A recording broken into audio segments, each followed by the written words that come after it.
الحمد لله كفى وسلام على عباده الذين اصطفى أما بعد. أعوذ بالله من الشيطان الرجيم. بسم الله الرحمن الرحيم. شهر رمضان الذي أنزل فيه القرآن هدى للناس وبينات من الهدى والفرقان.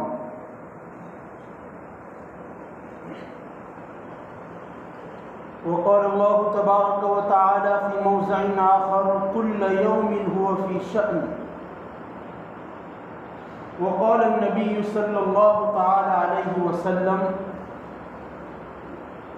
شعبان شهري ورمضان شهر الله، او كما قال عليه الصلاة والسلام. بزرگان محترم،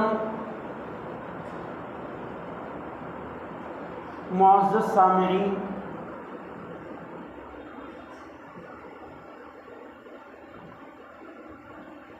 اللہ تبارک و تعالی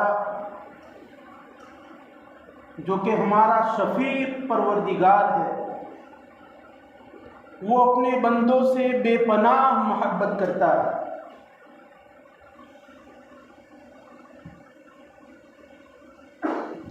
اللہ تبارک و تعالیٰ کی شفقت اور بے پناہ محبت یہ صرف اس کے نیک بندوں کے لیے نہیں ہے. اللہ تعالیٰ کی محبت صرف نمازی کے لیے، صرف متقی بندے کے لیے، صوم و صلات کے پابند بندے کے لیے نہیں، بلکہ اللہ تعالیٰ کی محبت اس کے ان بندوں کے لیے بھی ہے کہ جو روزانہ اس کے احکامات کو توڑتے ہیں، جو نافرمانی کرتے ہیں، جو گنہگار ہیں. جس طرح اللہ تعالیٰ کی محبت کے مستحق اس کے نیک بندے ہیں، اس سے کہیں زیادہ اللہ تعالیٰ کی محبت کے مستحق اس کے نافرمان بندے ہوتے ہیں.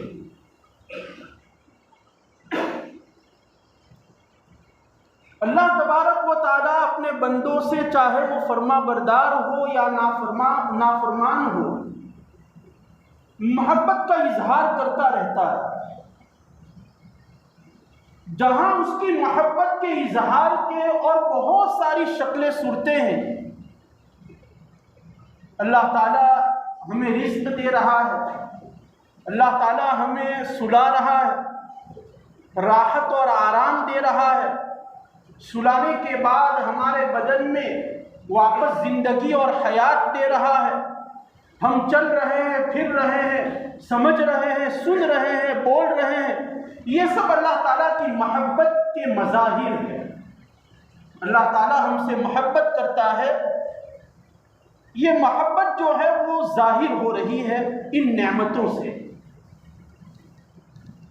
لیکن کبھی کبھار اللہ تعالیٰ اپنی محبت کے اظہار کے لیے چند ایام اور چند راتیں بھی عنایت فرماتے ہیں، چند عشرے بھی عنایت فرماتے ہیں، چند ساعتیں بھی اللہ تعالیٰ عنایت فرماتے ہیں. اور وہ مہینہ اور وہ ساعتیں اور وہ دن اور رات یہ اللہ تعالیٰ کی محبت کے اظہار کے لیے ہے. بہت عام فہم انداز میں سمجھانے کی کوشش کر رہا ہوں کہ اللہ تبارک و تعالیٰ دیکھتے ہیں کہ میرا نافرمان بندہ وہ نماز نہیں پڑھ رہا ہے، وہ روزے نہیں رکھتا ہے، وہ زکوٰۃ ادا نہیں کرتا ہے، وہ اچھے اخلاق کا اظہار نہیں کرتا ہے، وہ غریبوں کی مدد نہیں کرتا ہے، وہ گھر والوں کے اوپر دست شفقت نہیں رکھتا ہے، اور وہ دوسرے لوگوں کو تکلیف پہنچاتا ہے، یا وہ چوری کرتا ہے، وہ ڈاکہ ڈالتا ہے، وہ گاہک کو دھوکہ دیتا ہے. اللہ تعالیٰ یہ دیکھتے ہیں. اس لیے اللہ تعالیٰ اپنی محبت کے اظہار کے لیے چند ایام دیتے ہیں کہ ان ایام کے اندر اللہ تعالیٰ کی مغفرت اور رحمت کا ایسا سیل لگتا ہے کہ اس میں چاہے وہ نیک بندہ ہو، چاہے وہ نافرمان بندہ ہو، اس کی بھی مغفرت ہو جاتی ہے اور فرما بردار بندے کی بھی مغفرت ہو جاتی ہے. اس کی ایک آسان مثال ہے کہ کوئی کمپنی ہوتی ہے، وہ اپنی تیار کردہ چیزوں کا سیل لگاتی ہے۔ وہ کمپنی یہ سمجھتی ہے کہ ہماری جتنی بھی مصنوعات اور تیار کردہ چیزیں ہیں، عام حالات میں گاہکوں کی نظر ہماری کمپنی کی تیار کردہ چیزوں کی طرف نہیں ہے، اس لیے وہ 10 دن کا سیل لگا دیتے ہیں کہ ہماری کمپنی کی تیار کردہ ہر چیز کے اوپر 50% کا ڈسکاؤنٹ ہے۔ اور وہ اشتہار جو ہوتا ہے سیل کا، وہ عام ہوتا ہے، لوگوں تک جو ہے وہ پہنچتا ہے، لوگ اس کو پڑھتے ہیں، اس کو سنتے ہیں، آپس میں اس کا تذکرہ کرتے ہیں اور وہاں جانے کا وہ پروگرام بناتے ہیں۔ جب وہ اس سیل لگی ہوئی جگہ کے اوپر چلے جاتے ہیں تو جانے کے بعد خالی ہاتھ نہیں آتے، کوئی نہ کوئی چیز ساتھ میں لے کر آتے ہیں۔ کسی نے 1 چیز لے لی، کسی نے 2 چیز لے لی، کسی نے 3 چیز لے لی، جو بھی جاتا ہے وہ کچھ نہ کچھ وہاں سے لے کر آتا ہے۔ اللہ تبارک و تعالیٰ بھی یہی چاہ رہے ہیں کہ اللہ تعالیٰ کی محبت اور اللہ تبارک و تعالیٰ کی رحمت تو 12 مہینے تک عام ہوتی ہے۔ نیک بندے اللہ تعالیٰ کی محبت کو لوٹتے ہیں، اللہ تعالیٰ کی شفقت کو اپنے دامن میں سمیٹتے ہیں، لیکن جو نافرمان بندے ہیں، جن کی آنکھیں اللہ تبارک و تعالیٰ کی رحمت کو دیکھنے سے بچی ہوئی ہے، اللہ تعالیٰ ایسے لوگوں کے لیے رحمت کا، مغفرت کا، شفقت کا، خلاصی نار کا، حصول جنت کا ایک سیل لگا رہے ہیں۔ اور وہ سیل کب لگتا ہے؟ وہ سیل لگتا ہے رجب کی 1 تاریخ سے، جس وقت ہم نے یہ دعا پڑھی تھی، اللہم بارک لنا فی رجب و شعبان وبلغنا رمضان، یہ سیل اسی وقت سے لگا کہ اگر کسی بندے کی گزرے ہوئے ایام میں اگر کوئی گناہ ہو گیا ہے، اس سے کوئی کوتاہی اگر ہو گئی ہے، تو وہ ان ایام کے اندر اس کی تلافی کر لے، اللہ تعالیٰ سے معافی مانگ لے۔ اور قربان جائیے جناب نبی کریم صلی اللہ علیہ وسلم کی ذات گرامی پر کہ اللہ کے رسول صلی اللہ علیہ وسلم نے ان دنوں اور رات، ان عشروں اور ہفتوں، ان ساعتوں کو واضح کر کے بیان کیا، جن ساعتوں میں اور جن ایام اور دن کے اندر اللہ تعالیٰ کی رحمت اور مغفرت کا سیل لگتا ہے، ان کو احادیث مبارکہ میں کھول کھول کر بیان کیا۔ تہجد کی نماز کے وقت اللہ تعالیٰ کی رحمت اور مغفرت عام ہوتی ہے، اللہ تعالیٰ آسمان دنیا پر آ جاتا ہے، روایت میں اللہ کے رسول نے بیان کیا۔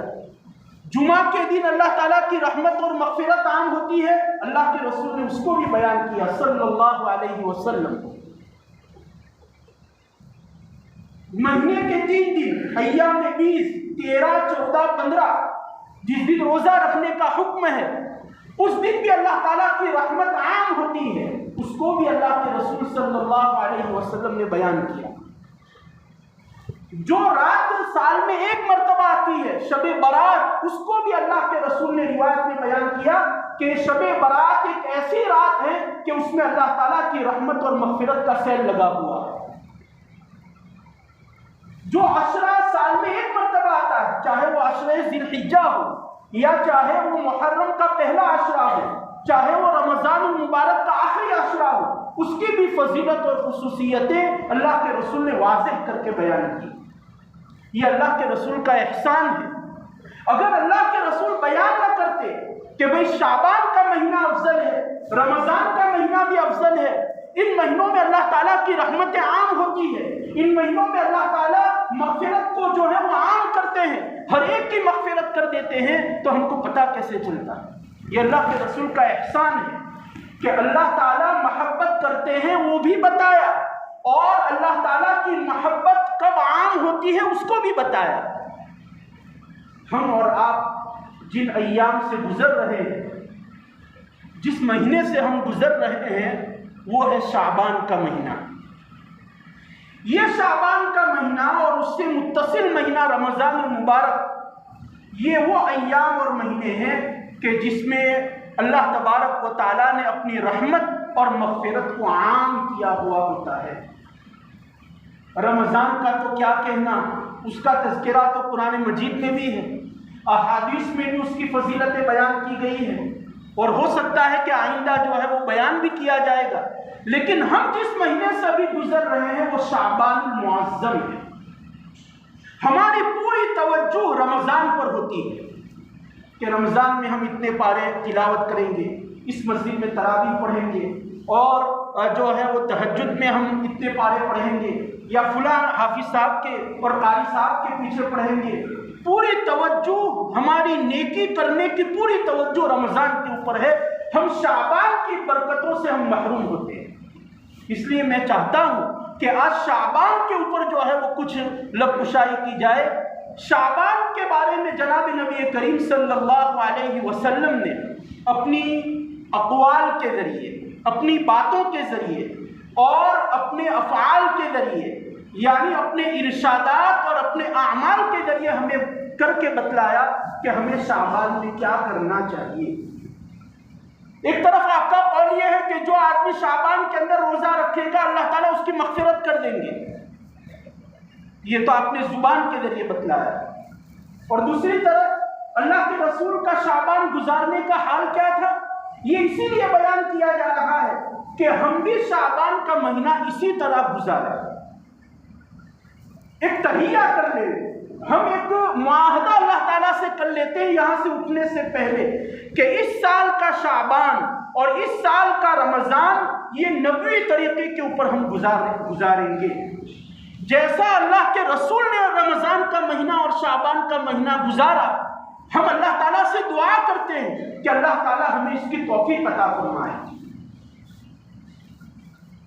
حضرت عائشہ رضی اللہ تعالی عنہا کی روایت ہے، فرماتی ہے کہ جناب نبی کریم صلی اللہ علیہ وسلم رمضان کے مہینے کے تو پورے روزے رکھتے تھے، اور شعبان کے بارے میں کہتی ہے، ایک روایت میں ایسا ہے کہ اللہ کے رسول شعبان کے بھی پورے روزے رکھتے تھے، یکم شعبان سے لے کر 29 شعبان تک پورے روزے۔ اور ایک روایت میں حضرت عائشہ فرماتی ہے کہ اللہ کے رسول شعبان کے مہینے کے اکثر دنوں کے اندر روزہ رکھتے تھے، تمام نہیں، اکثر دن، زیادہ تر دنوں کے اندر اللہ کے رسول روزہ رکھتے تھے۔ اور حضرت ام سلمہ رضی اللہ تعالی عنہ کی روایت ہے کہ شعبان کے مہینے میں اللہ کے رسول شعبان اور رمضان کے مہینے کے روزوں کو ملا دیتے تھے، یعنی کل 60 روزے رکھتے تھے۔ شعبان کے مہینے سے روزے کی ابتدا کرتے تھے اور رکھتے جاتے تھے یہاں تک کہ روزے کو، شعبان کے روزے کو رمضان کے روزے کے ساتھ ملا دیتے تھے۔ یہ روایت کے الفاظ ہیں۔ معلوم کیا ہوا کہ اللہ کے رسول شعبان کے اندر روزہ رکھتے تھے، اور شعبان میں روزہ رکھنا یہ نفلی عبادت ہے، یہ نفلی روزہ ہے۔ شعبان میں روزہ رکھنا کا حکم کیوں دیا، اور اللہ کے رسول نے صلی اللہ علیہ وسلم نے شعبان ہی میں زیادہ روزے کیوں رکھے؟ بلکہ ایک روایت کے الفاظ تو یہ ہے کہ اللہ کے رسول کو رمضان کے بعد سب سے زیادہ پسندیدہ مہینہ اگر کوئی لگتا تو وہ شعبان کا مہینہ ہے۔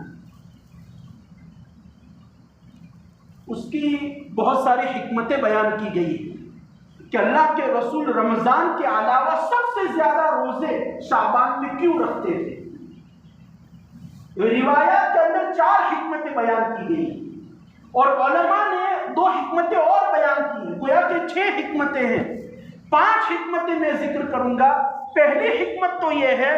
کہ روایت میں اللہ کے رسول صلی اللہ علیہ وسلم نے فرمایا کہ تم شعبان کے روزے رکھو اس رمضان کی تعظیم کے لیے۔ آئندہ رمضان کا مہینہ آ رہا ہے تو اس کی تعظیم کے لیے۔ تعظیم کا مطلب کیا ہے؟ تعظیم کا مطلب یہ ہے کہ ہم پوری تیاری رمضان کی کر رہے ہیں، روحانی برکتوں کے حصول کے لیے اپنے آپ کو تیار کر رہے ہیں، رمضان کے قرب کے لیے ہم اپنے آپ کو تیار کر رہے ہیں۔ اس کی مثال آسان ہے کہ اگر آدمی کو کوئی ایسا کام کرنا پڑے جو اس کے لیے بہت مشقت والا ہے تو وہ کئی دنوں پہلے اس کی مشق کرتا ہے، پریکٹس کرتا ہے اس کی۔ رمضان سے پہلے شعبان کے مہینے میں اللہ کے رسول نے روزہ رکھنے کا حکم اس لیے دیا کہ اگر تم شعبان میں روزہ رکھو گے تو رمضان کا روزہ تمہارے لیے آسان ہو جائے گا، پریکٹس پڑ جائے گی، مشق ہو جائے گی، تمرین ہو جائے گی، اور اس رمضان کے روزے کے ذریعے تم اللہ تعالیٰ کی رحمتوں کو حاصل کر سکتے ہو، تم اللہ تبارک و تعالیٰ کی برکات کو حاصل کر سکتے ہو، اور نور صوم روزے کی جو نورانیت ہے وہ ہم اچھی طرح حاصل کر سکتے ہیں۔ اس لیے اللہ کے رسول صلی اللہ علیہ وسلم نے حکم دیا کہ تم رمضان کی تعظیم کے لیے شعبان کے اندر روزہ رکھو۔ دوسری حکمت اس کی یہ بیان کی گئی ہے کہ اللہ کے رسول سے ایک بات تو آپ یہ جانیے کہ اللہ کے بعد روئے زمین کے اوپر اگر سب سے زیادہ کسی کو علم ہے تو وہ اللہ کے رسول کو ہوتا ہے۔ اللہ تعالیٰ عالم الغیب ہے، اس کو تو ہر چیز کا علم ہے۔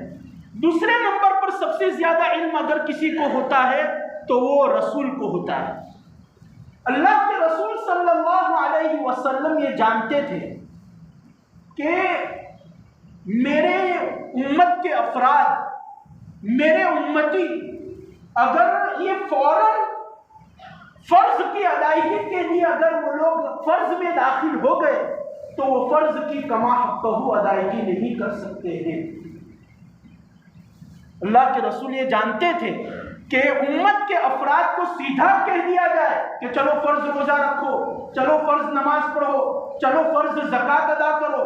تو یہ فرض عبادت اگر سر پر لاد دی جاتی تو ادا کرنا بہت مشکل ہوتا ہے، انسان اس کی طاقت نہیں رکھتا۔ اس لیے کہ ہم جو نماز پڑھ رہے ہیں اور ہم جو زکوٰۃ دے رہے ہیں اور ہم جو روزہ رکھ رہے ہیں یہ صرف نام کا ہے، ورنہ اصل نماز کون سی ہے؟ جو خشوع خضوع کے ساتھ ہو، جس میں یہ احساس ہو بندے کو کہ میں اللہ کو دیکھ رہا ہوں۔ یا اگر یہ درجہ حاصل نہیں ہوتا تو کم سے کم اتنا تو ضرور حاصل ہو کہ اللہ تعالیٰ مجھے دیکھ رہا ہے۔ حدیث جبرائیل کے اندر اس کو بیان کیا، ان تعبد کأنک تراہ فإن لم تکن تراہ فإنہ یراک۔ تو اللہ کے رسول جانتے تھے کہ اگر میں نے اپنی امت کے افراد کو سیدھا فرض روزہ رکھنے کے لیے کہہ دیا یا سیدھی فرض نماز پڑھنے کے لیے کہہ دیا تو ان کے لیے یہ عبادت بڑی مشکل ہوگی۔ تو اس لیے اللہ کے رسول صلی اللہ علیہ وسلم نے فرائض سے پہلے نوافل کی تعلیم دی کہ فجر کی 2 رکعت نماز پڑھنی ہے، فرض نماز اس سے پہلے 2 رکعت سنت پڑھ لو، تاکہ اس 2 رکعت نفل سنت کے ذریعے تم اپنے دل کو اور اپنے دماغ کو اور اپنے بدن کو تم تیار کر لو فجر کی 2 رکعت فرض پڑھنے کے لیے۔ جب مشق 2 رکعت نفل کے ذریعے ہو جائے گی تو اب فرض کے اندر جی لگے گا، فرض کی مشق ہو جائے گی اور فرض اچھی طرح ادا ہوگا۔ رمضان میں بھی ایسا ہی کہ اگر سیدھا رمضان کا روزہ رکھنے کے لیے کہہ دیا جاتا تو بڑا مشکل تھا، آدمی طاقت نہ رکھتا، پورا دن سوتا رہتا، پورا دن جو ہے شکایت کرتا کہ گلا سوکھ رہا ہے، کوئی کام نہ کرتا، معطل ہو کر رہ جاتا۔ تو اللہ کے رسول نے شعبان میں نفلی روزوں کا حکم دیا کہ رمضان سے پہلے تم شعبان میں نفلی روزے رکھ کر اپنے بدن کو، اپنے دل و دماغ کو، اپنے وقت کو اس قابل بنا دو کہ جب 1 مہینے کے بعد فرض روزہ شروع ہوگا تو تم اپنے ذہن کے اعتبار سے، اپنے دل کے اعتبار سے تم پورے تیار رہو۔ جب نفلی روزہ رکھنے کے بعد آدمی فرض روزہ رکھے گا تو اس فرض کا معیار بلند ہو جائے گا، وہ روزہ بہت عمدہ ہوگا، جیسا اللہ تعالیٰ چاہتے ہیں ویسا ہوگا۔ تو یہ دوسری حکمت تھی کہ رمضان میں نفلی روزے رکھنے کا حکم اس لیے دیا تاکہ شعبان کے نفلی روزے رکھنے کا حکم اس لیے دیا تاکہ رمضان کے اندر آدمی کے لیے روزہ رکھنا آسان ہو جائے۔ اس کے علاوہ دوسری حکمتیں بھی بیان کی گئی ہے۔ ایک حکمت یہ بیان کی گئی، جناب نبی کریم صلی اللہ علیہ وسلم نے فرمایا، صحابہ نے پوچھا کہ اللہ کے رسول صلی اللہ علیہ وسلم آپ شعبان میں زیادہ روزے کیوں رکھتے ہیں؟ تو آپ نے فرمایا کہ شعبان کے مہینے میں امت کے افراد کے اعمال نامے اللہ تعالیٰ کے سامنے لائے جاتے ہیں۔ پورا سال بندے نے جتنے اعمال کیے ہیں اس کا جو دفتر تیار ہے، جو اعمال نامہ ہے، وہ اللہ تعالیٰ کے سامنے لایا جاتا ہے شعبان کے مہینے میں۔ کوئی تاریخ اس کے متعین نہیں کہ 15 شعبان کو لایا جاتا ہے یا 20 کو لایا جاتا ہے، بلکہ اس مہینے کے اندر اعمال نامے اللہ تعالیٰ کے سامنے پیش کیے جاتے ہیں۔ اللہ کے رسول صلی اللہ علیہ وسلم نے فرمایا کہ میرا اعمال نامہ جب اللہ تعالیٰ کے سامنے آئے تو میں یہ چاہتا ہوں کہ میں اس حالت میں روزے سے رہوں، اس لیے شعبان میں میں روزہ رکھتا ہوں۔ سوال پیدا ہوتا ہے کہ اعمال نامہ پیش ہو رہا ہے، اس کے لیے روزہ رکھنے کی کیا ضرورت ہے؟ تو اس کی بھی حکمت بیان کی گئی۔ اس کی حکمت یہ ہے کہ اگر کوئی جج ہو، عدالت کا جج ہوتا ہے، کوئی حاکم ہو، اس کے سامنے جب ملزم کو لایا جائے، مجرم کو لایا جائے، مجرم نے 2 دن سے کھانا نہ کھایا ہو اور اس نے جو ہے وہ پانی نہ پیا ہو، 1 ہفتے سے اس نے غسل نہ کیا ہو، اس کے بال جو ہے وہ پراگندہ ہو، اس کا گلا جو ہے وہ سوکھا ہوا ہو، اس کا منہ جو ہے وہ مارے بھوک کے لٹکا ہوا ہو، تو وہ حاکم اور جج جب اس مجرم کو دیکھے گا تو کیا اس کو اس کے اوپر ترس نہیں آئے گی؟ ضرور آئے گی، اور جب اس کے اوپر ترس آئے گی تو اس کو معاف کر دے گا کہ بھئی یہ مجرم بھوکا ہے، یہ پیاسا ہے، اس کو معاف کر دو۔ اللہ کے رسول بھی یہی چاہتے ہیں کہ جب میرا اعمال نامہ اللہ تعالیٰ کے سامنے آئے تو اللہ تعالیٰ میرے اعمال نامے کو دیکھ کر میری صورت کو دیکھے کہ بھئی یہ میرا بندہ، میرے لیے اس نے روزہ رکھا تھا، میرے لیے اس نے وہ پیاسا رہا تھا، لہذا اس کے اعمال نامے میں جتنے گناہ ہیں اس کو معاف کر دو اور اس کی نیکیوں کے اندر اضافہ کر دو اور اس کو بخش دیا جائے گا۔ تو یہ حکمت ہے شعبان کے اندر روزہ رکھنے کی۔ نمبر 4، چوتھی حکمت یہ بیان کی گئی ہے، جناب نبی کریم صلی اللہ علیہ وسلم نے فرمایا کہ شعبان کے مہینے میں اللہ تبارک و تعالی آئندہ سال کے شعبان تک جتنے لوگوں کا انتقال ہونے والا ہے، جن کی موت طاری ہونے والی ہے، جن کی روح قبض کی جانے والی ہے، اللہ تعالیٰ ان کے نام جو ہے وہ فرشتوں کو ملک الموت کو دے دیتے ہیں۔ موت کا جو فرشتہ ہے اس کو اللہ تعالیٰ ان لوگوں کی فہرست اور ان کا نام دے دیتے ہیں کہ جن کا اگلے سال شعبان تک انتقال ہونے والا ہے۔ اللہ کے رسول صلی اللہ علیہ وسلم نے فرمایا کہ جب میرا نام جب موت کے فرشتے کو دیا جائے تو میں چاہتا ہوں کہ میں اس حالت میں روزے سے رہوں۔ اب یہاں بھی وہی سوال پیدا ہوتا ہے کہ نام دیا جا رہا ہے ان لوگوں کا کہ جن کو آئندہ سال جن کا انتقال ہونے والا ہے، جن کی روح جو ہے وہ قبض کی جائے گی، اور اس وقت روزہ رکھنے کا کیا مطلب ہے؟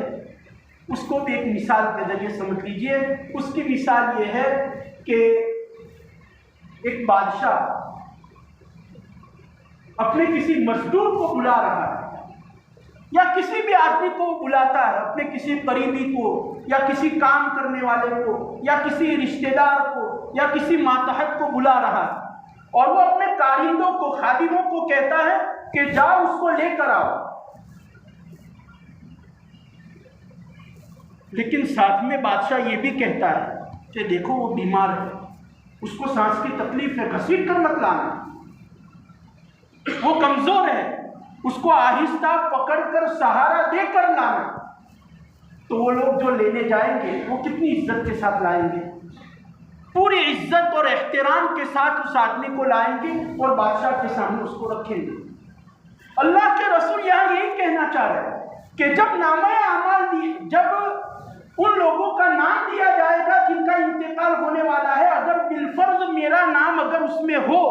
تو اس وقت میں روزہ رکھنا چاہتا ہوں تاکہ اللہ تبارک و تعالیٰ اس موت کے فرشتے کو کہے کہ دیکھ اس میں اس بندے کا بھی نام ہے، جب اس کی روح قبض کرنے کے لیے جائے تو اس کی روح کو آہستہ سے قبض کرنا، اس لیے کہ وہ روزے سے تھا، وہ پیاسا تھا، اس کو سختی سے اور موت کی سختی اس کے اوپر نہ آنی چاہیے، اس کو پسینہ نہ آنا چاہیے، اس کی زبان نہ نکل جانی چاہیے، اس کو کسی طرح کی کوئی تکلیف نہ ہونی چاہیے، سکرات موت سے اس کو محفوظ رکھ کر آسانی کے ساتھ اس کی روح قبض کر کے لے آنا، اسی لیے شعبان میں روزے رکھنے کا حکم دیا گیا ہے۔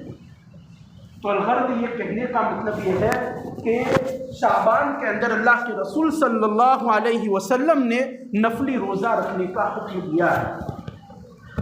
ایک طرف حکم دیا اور ایک طرف منع بھی کیا۔ اذا انکشف شعبان فلا تصوموا او کما قال علیہ الصلوۃ والسلام، کہ جب 15 شعبان ہو جائے تو تم کو روزہ نہیں رکھنے کا، منع بھی کر رہے ہیں اور دوسری طرف خود روزہ بھی رکھتے ہیں اللہ کے رسول۔ ابھی روایات میں نے بیان کی، وہاں بھی علماء نے ذکر کیا ہے کہ اللہ کے رسول صلی اللہ علیہ وسلم روزہ رکھنے کا حکم ان لوگوں کو دے رہے ہیں کہ جو شعبان کے اندر روزہ رکھنے کے بعد رمضان کے روزوں کی بھی طاقت رکھتے ہیں۔ ایسا نہیں کہ شعبان کے روزے رکھے اور اتنے کمزور ہو گئے کہ بھئی فرض روزہ آ رہا ہے تو کہتے ہیں کہ میں نہیں رکھ سکتا، ان لوگوں کو منع کیا کہ تم روزہ مت رکھو۔ لیکن جن کے اندر اللہ کے رسول کی صفات اتباع سنت کی وجہ سے اللہ کے رسول صلی اللہ علیہ وسلم جیسی عبادت کرنے کا شوق پیدا ہوتا ہے، ان کو یہ کہا کہ تم روزہ رکھو۔ یہ علماء نے دونوں کے اندر جو ہے وہ تطبیق بیان کی ہے۔ تو الغرض کہنے کا مطلب یہ تھا کہ ہماری پوری توجہ جو ہے وہ رمضان کی بہار کو حاصل کرنے کے لیے لگ جاتی ہے، پوری توجہ اور پوری توجہ ہماری رمضان کی طرف ہوتی ہے، شعبان کی طرف ہماری توجہ نہیں جاتی۔ حالانکہ یہ شعبان کا مہینہ بھی رحمت اور مغفرت کا سیزن ہے، اس میں بھی روزہ رکھ کر جو ہے